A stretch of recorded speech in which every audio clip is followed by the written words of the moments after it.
ताजा तारड़ के ऐवान से बाहर चले जाने पर पंजाब असेंबली में बजट इजलास दोबारा शुरू। स्पीकर ने लीगी रहनुमा की ऐवान में मौजूदगी पर बरहमी का इजहार करते हुए उन्हें बाहर जाने का हुक्म दिया था। ना जाने की सूरत में कार्रवाई आगे न बढ़ाने का ऐलान भी किया था। स्पीकर पंजाब असेंबली ने बजट पेश करने के लिए चीफ सेक्रेटरी पंजाब और IG पंजाब को ऐवान में बुलाने की शर्त रख दी।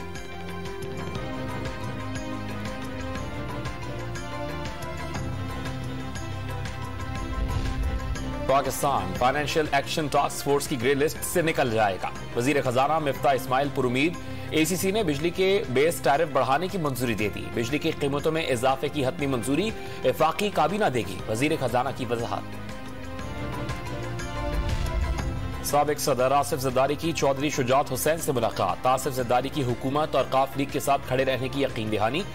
चौधरी शुजात का हुकूमत के साथ खड़े रहने और वादे निभाते रहने का ऐलान।